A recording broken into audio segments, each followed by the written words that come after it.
everyone, welcome back to my channel, Just Ria. My name is Ria, and in today's video I'm going to be doing something just a little bit different.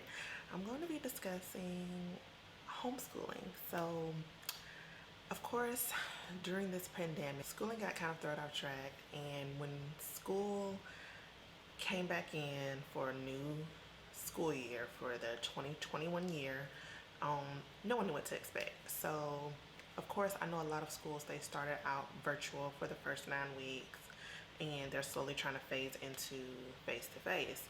Well, I know I'm not the only one that feels this way, but I am extremely uncomfortable with face-to-face. I have started looking for other alternatives, other schools that my kids can go to that are not going to require that.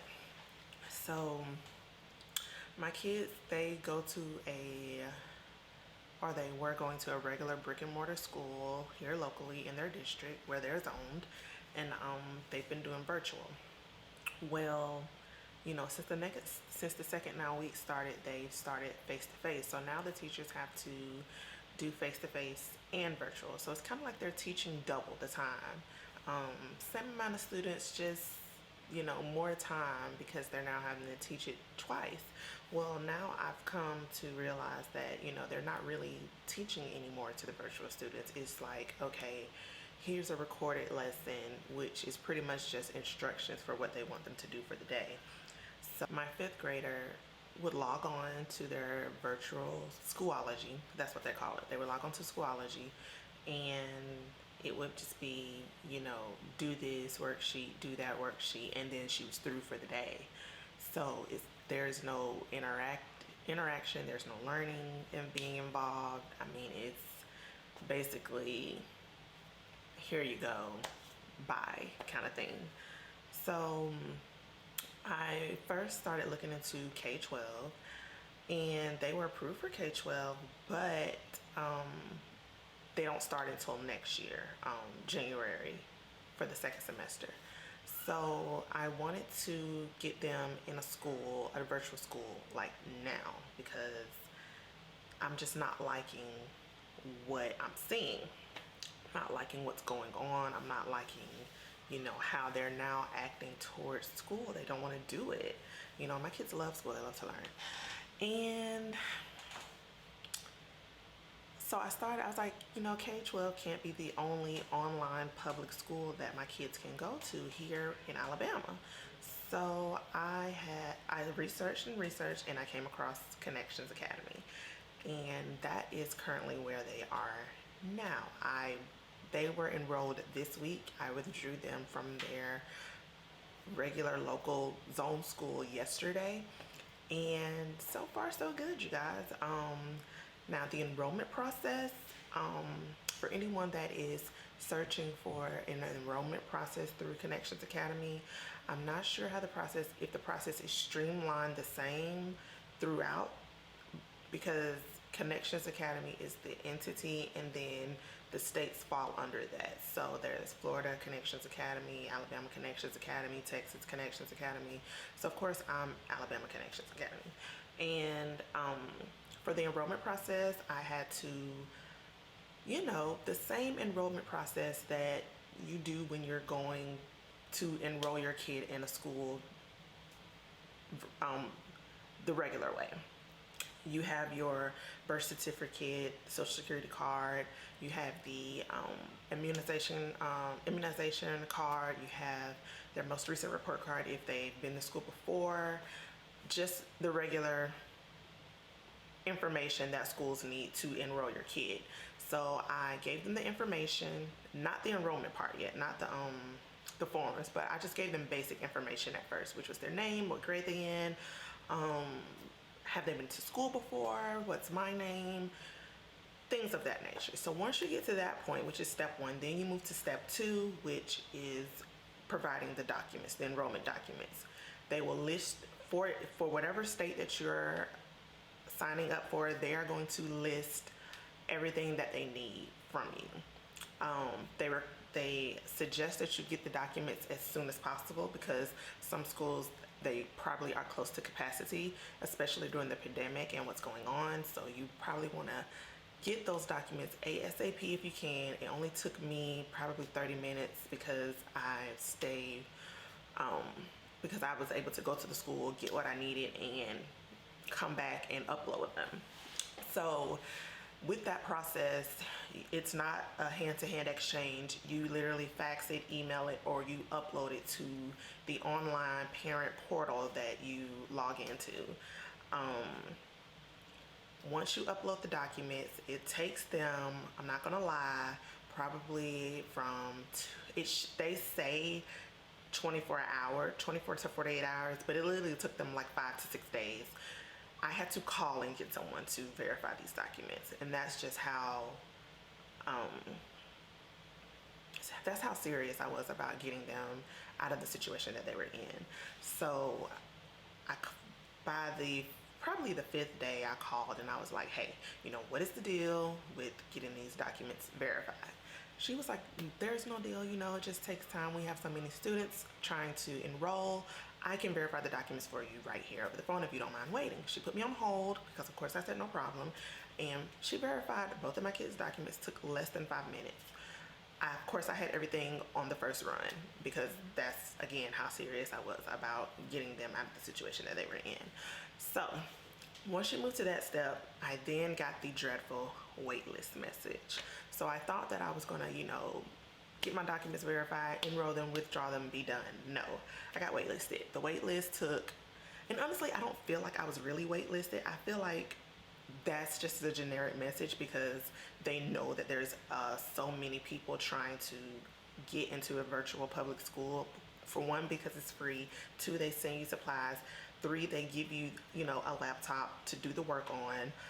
4, they've been doing this. They haven't been doing this since the pandemic. So they've been doing this beforehand. So people are trying to find somewhere to go that know what they're doing. Not saying that, the teachers that do it the regular way don't know what they're doing. I just feel like they are out of their comfort zone because they're used to the face-to-face interaction. Now, after I got their documents verified, I had to go review their courses to see if there was anything that I saw that was not needed or if something was wrong. So I reviewed their courses and everything was, of course, correct because they course placed them based off of their most recent report card, which was the first 9 weeks of 2020. So after that, a couple of days passed, and then I received my approval email saying that they were approved to enroll. It was Tuesday at 1 o'clock in the morning when I received that email, and at that time you have a small window to approve the courses. So now you already reviewed the courses, so now you have to approve the courses. So I approved them, I confirmed their enrollment, and I set up their logins. So you have a login and they have their own logins, which was something that I feel like is missing from where they came from.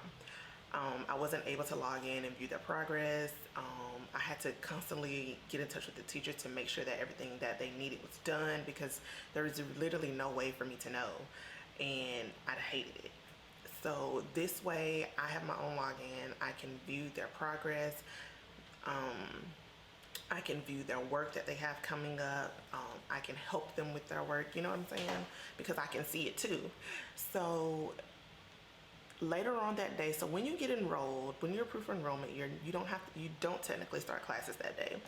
You go through what's called orientation, and their first day was orientation, and it was also my orientation because I am what they call a learning coach. So they're, of course, homeschooled, but it's through an online public school. So they have teachers, but I am their learning coach. So I help assist them with whatever work that they need done if they need it.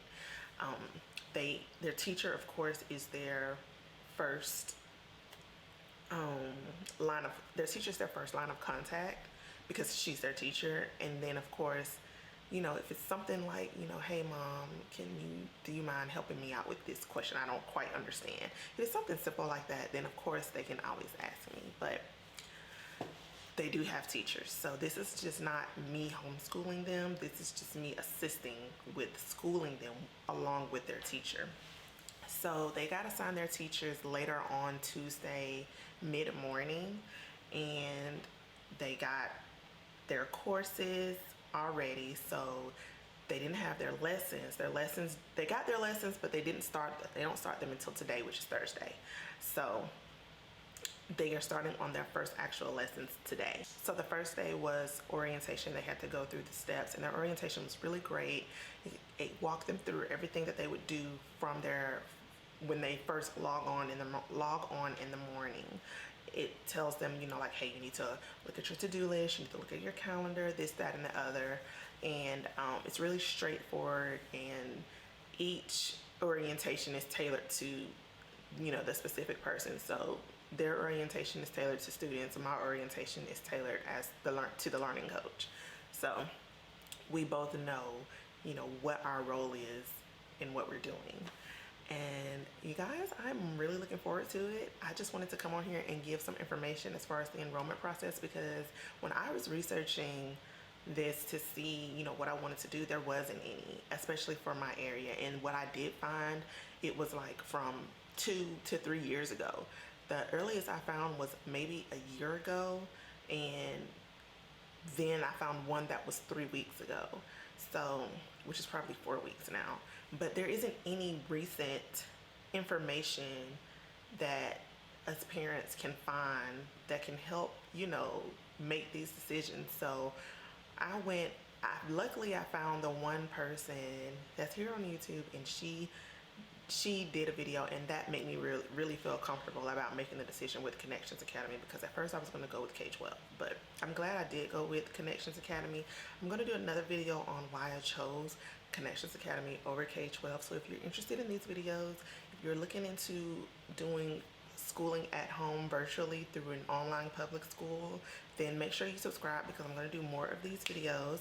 And I'm also going to do a room tour, or a small space tour of their area, because of course, since they are now officially being schooled at home, I wanted to get them an area, and y'all know I love to, spice up some areas with a little decor. So I can't wait to show you guys that, and they're going to be doing some unboxings as well. So their supplies are going to be here Friday, so we're going to do an unboxing video, so stay tuned for that. And you guys, I just want to take you along this journey with me. This kind of opens the door up for, maybe at home vlogging, because I always wanted to vlog, but I just feel like I didn't have anything to vlog. So yeah, but stay tuned, and make sure if this helped you in any way, or if you enjoyed this video, or if you just here because you part of the fam, hit the thumbs up button, and leave a comment in the comment section below to let me know that you stopped by. And I'll see you guys in another video. Bye.